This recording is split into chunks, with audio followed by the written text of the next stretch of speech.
In 1977, Chris Farmer, a 25-year-old recent medical school graduate from Manchester Grammar School, and his 24-year-old girlfriend, Peter Frampton, a newly qualified lawyer from Whalley Range High School, embarked on an ambitious journey around the world. They were childhood sweethearts. From the age of 14, they began their adventure in Australia before venturing into Central America. Despite their distance from home, they kept in constant communication with their families, with Chris sending cassette tapes and Peter writing lengthy letters detailing their experiences. During their travels in Latin America, they encountered Silas Duane Boston, an American man running a tour guide business from his boat, the Justin B., accompanied by his sons, Vincent and Russell. Intrigued by Duane's offer to show them around Belize, Chris and Peter eagerly joined him aboard the vessel, eager for adventure and sailing experience. Initially, their time on the boat seemed awesome, with Chris enjoying the opportunity to sail and learn navigation from Duane. He brought along his beloved boombox, playing his favorite music as they sailed the clear blue waters. They engaged in spearfishing and enjoyed meals of freshly caught fish, while Peter, more reserved, spent her days sunbathing and expressing concerns about the children's education, offering to tutor them during their time on the boat. However, tension soon arose as Duane's sons quarreled frequently, and Duane displayed a short temper, as noted in one of Peter's final letters dated June 29, 1978. Concerned by the lack of communication from Chris and Peter, their families grew worried and eventually alerted authorities. Unknown to them, tragedy had already struck. In July of 1978, two bodies showing signs of torture were discovered tied to engine parts off the coast of Guatemala. Despite the absence of identification, the bodies were quietly buried by authorities. Meanwhile, back in the States, Duane's sons harbored a disturbing secret, confiding later in their grandmother about events that would haunt them for years to come. In one of his violent outbursts, Duane had struck them. According to his sons, Chris intervened to defend them, which made Duane angry, and he vowed to get back at Chris. The following day, Duane deceitfully informed Chris and Peter of a plan to drop them off at a fishing village near Guatemala. However, upon approaching the port, Duane halted the boat, stating that he didn't have the required visa, thereby delaying their arrival until sunset. The young couple, eager for escape from the escalating tensions and lack of privacy on board, appeared relieved at the prospect of disembarking. As the sun began to set, Duane instructed Chris to go to the front of the boat and pull up the anchor, as it was time to enter the port. As Chris went to the front of the boat, Duane followed him and started hitting him with a black billy club, beating him severely until the club broke into two. The blows were so violent that Chris's skull was heard cracking. Duane's two sons were frozen in terror, too scared to help Chris as they watched their father attack him. Vince, one of the sons, wanted to intervene, but was too small and feared his father would hurt him too. Duane then pulled out a knife and stabbed Chris in the chest, leaving him severely injured but still alive. Meanwhile, Peter, emerging from below deck at the sound of the violence, was met with Duane's chilling threat to shoot her with a spear gun if she dared to intervene. Duane proceeded to bind Chris with a rope before retreating below deck. He went there to meet Peter. Vince recounted how he spent over an hour with her down there. When he came back up, he made Vince keep watch over Peter, who was now tied up and naked. Vince remarked that she was extremely angry and told him he was going to burn in hell. When she told me I was going to burn in hell, I think she realized it was pretty much over. I think she knew what her fate was at that point. She wasn't crying or whimpering. She was strong and angry, Vince recalled. According to Vince, there was nothing to say. It was like watching a horror movie unfold. We couldn't have talked him out of it at that point. There was nothing to say. The next morning, on July 4th, 1978, with both Chris and Peter hogtied but still alive, Duane cruelly told the couple that he was going to tie them to a tree on a nearby island and sail away. Vince now believes that he only told the couple this so that they would remain calm. In a chilling turn of events, Duane masked his hostages by placing bags over their heads, claiming he didn't want them to know their location. He retrieved an iron gear and positioned it beside the couple on deck. He began to tie the ropes that were around Chris and Peter to the gear, telling them he was going to let them go now, that they were right near the shore. This was not true. They were in the middle of the ocean, surrounded by deep, dark, and unforgiving waters. In a horrifying turn of events, Duane tossed their equipment overboard and then violently pushed Chris off the boat. Vincent and Russell, filled with dread, witnessed Chris being dragged down by the weight, vanishing into the depths. Meanwhile, Peter's terrified screams were muffled by a plastic bag over her head. Blinded and desperate, she called out to Chris, but there was no answer. Duane then grabbed Peter and heartlessly threw her overboard too, watching her disappear into the water. He checked his watch moments later and spoke to his frightened sons, stating that both Chris and Peter were now gone. To further solidify his control, he delivered a final threat to Vincent and Russell, warning them that talking about what they saw would lead to their deaths. He told them that snitches were the worst thing a man could be, and that if they ever said anything to anyone about what they had seen, or if the authorities found out, they would be next to die. Even though his father threatened them, Vince couldn't stay silent. In August 1978, he decided to tell his grandmother the horrible truth he had witnessed. However, after hearing the terrible details of how her son had killed 2 British tourists, Vince's grandmother shut him down. She warned him that speaking out would mean losing his father forever. This wasn't the first time his grandmother had revealed a disturbing family secret. Vince remembered a conversation from years back, around Christmas time. Their grandmother, already comfortable sharing secrets with Vince and Russell, told them the shocking truth about their mother, who had vanished in 1968. In a blunt and upsetting way, she laid it out for them.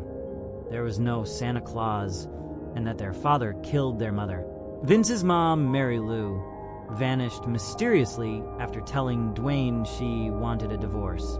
Infuriated by her decision and fearing she would take the kids, Duane tricked her into a car ride, then threatened her with a gun. When Mary Lou tried to escape, he shot her in the back. Stealing was also a common thing in Duane's family. Taught by his own father, Duane pressured Vince to become his partner in crime, of which Vincent refused several times, making Duane unhappy. Duane's criminal record wasn't just limited to theft. Before escaping to Belize, he was facing rape charges. He thought moving to Belize would help him avoid convictions for his crimes and start fresh. A red flag emerged. Peter's last letter was dated June, but not mailed until mid-July. This 3-week delay was unlike Peter, who was known for staying in touch with loved ones back home. Authorities explored various theories. One suggested a storm may have left them stranded on an island in Belize.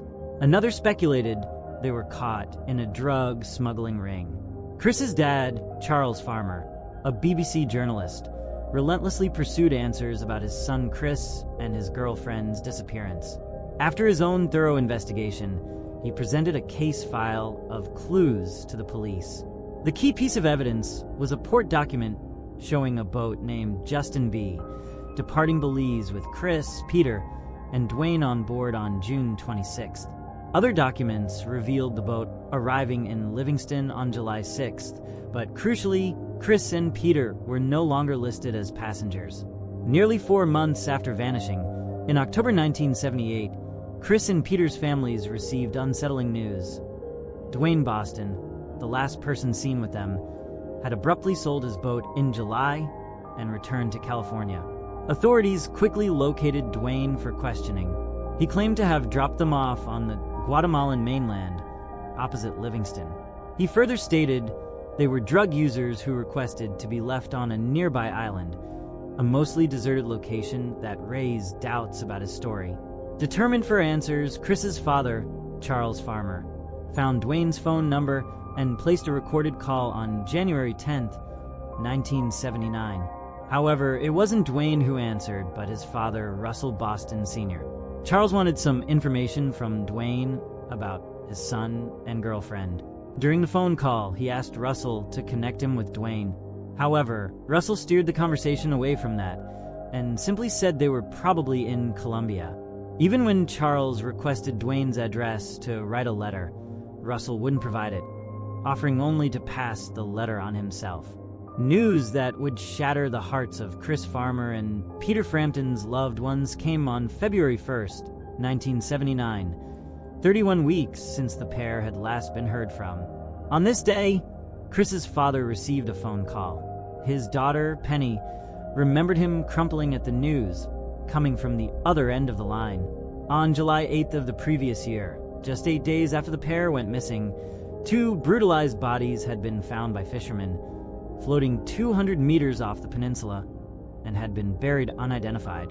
These were soon confirmed to be the bodies of Chris and Peter. Now that the worst-case scenario had been confirmed, the families shifted their focus to the American sailor who was last seen with their loved ones. They urged the authorities to question Duane's 2 young sons, but their request was ignored. By the late 1970s, Duane Boston had vanished and was on the run.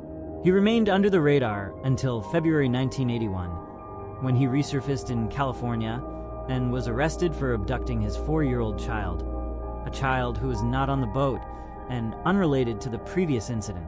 While Duane was in custody, California detectives learned that he was a suspect in the disappearance of Chris and Peter, and that Manchester police in Britain had been searching for him. During questioning about the abduction of his own child, detectives also seized the opportunity to interrogate him about the Chris and Peter case.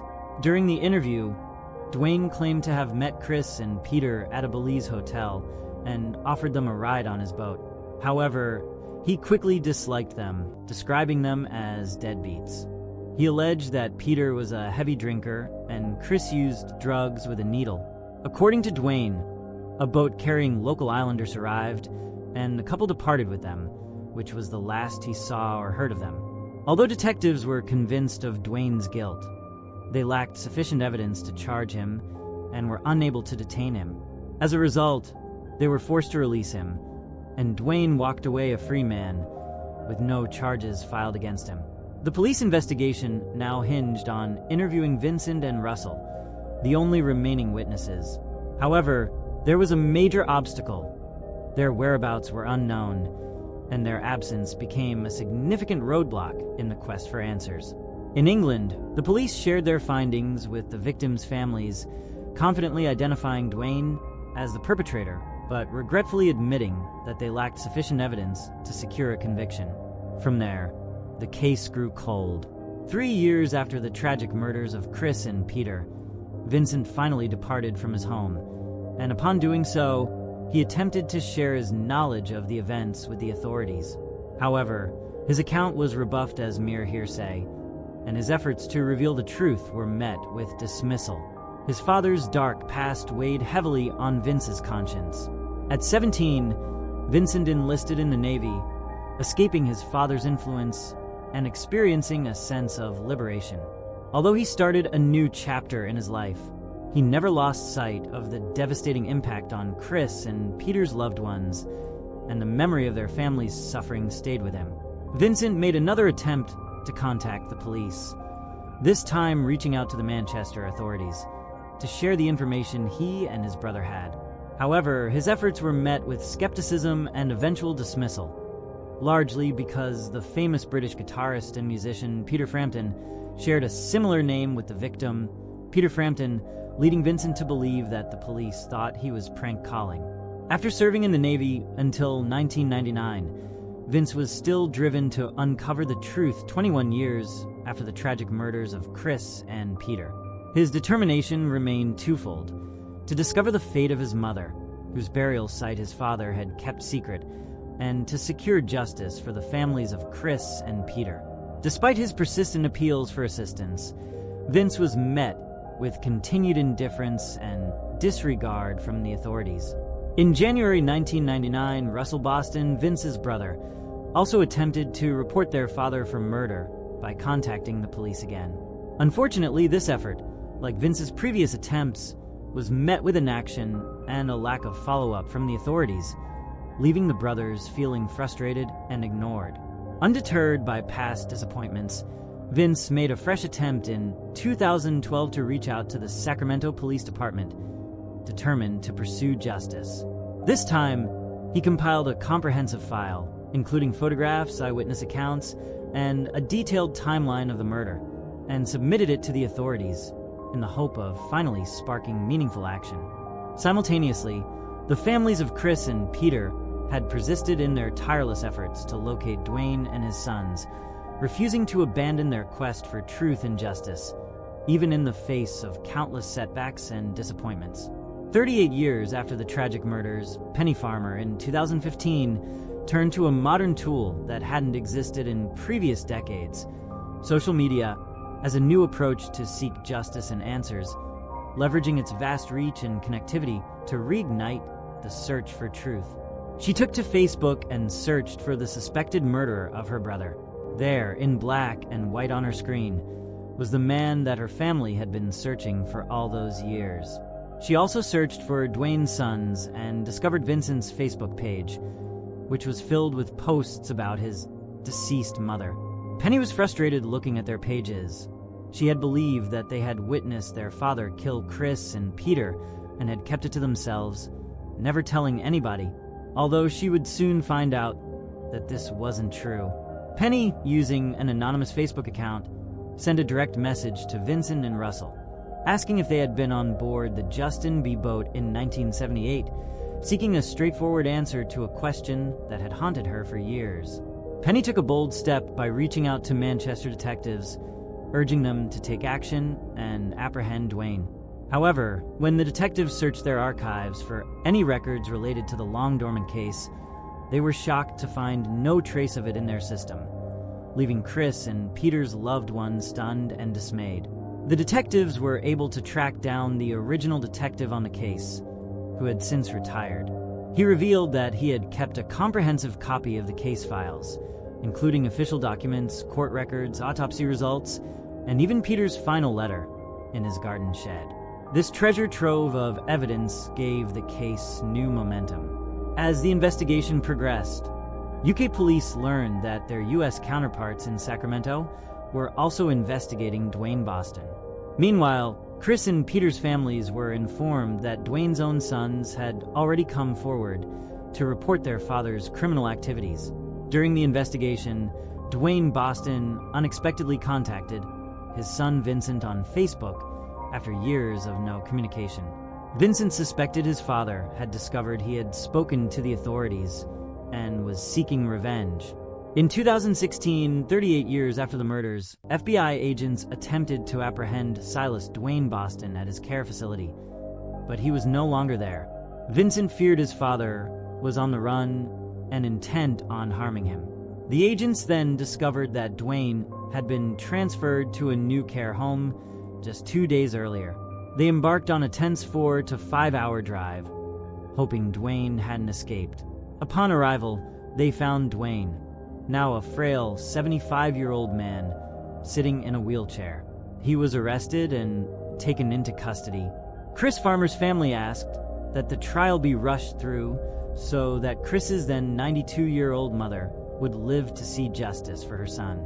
The families of the murdered couple, Peter and Chris, were devastated when the man responsible died before facing trial. He died in the hospital just 2 weeks before the trial was set to begin. He had been very sick and chose to stop treatment, which meant he would not survive. This was very sad for the families who had been waiting for almost 40 years for justice. They had also been told that Peter and Chris's remains were lost forever. But surprisingly, new clues emerged in 2019.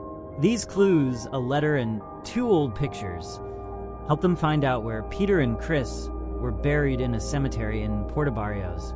The evidence helped Chris's sister, Penny, and a journalist, Dan Maudsley, find where Chris and Peter were buried. A kind American pastor, Gary McClure, had visited the graves in 1984 and taken pictures. He sent the photos and a letter to a friend of the Farmer family, which helped them finally discover the couple's resting place. The pastor was found and shared important new details that gave hope for finding the graves. With this new information, Penny and journalist Dan traveled to Puerto Barrios in December to make a final attempt to locate the graves. According to Penny, it was far more shambolic than she ever imagined, as there were just tomb after tomb with no pattern to them. After searching for an hour, Penny and Dan finally found Chris's grave thanks to the pastor's clues. Just moments later, Dan discovered Peter's cross buried under a pile of leaves. According to Penny, she didn't realize how important it was until she was there, standing by her brother's graveside. A very emotional moment for her. All those years, they thought the FBI were working really hard. She recalled the FBI telling them that there was a concerted effort, but by following the pastor's details to the letter, they were able to find them in just an hour. Penny, who is now married to Peter's brother, Blaze, will always remember and cherish the memory of Chris and Peter. They were so clever, so talented, and had so much to offer. Chris would have been such an amazing doctor because he was one of life's caring people. And Peter's dark, shining hair, I can still see it.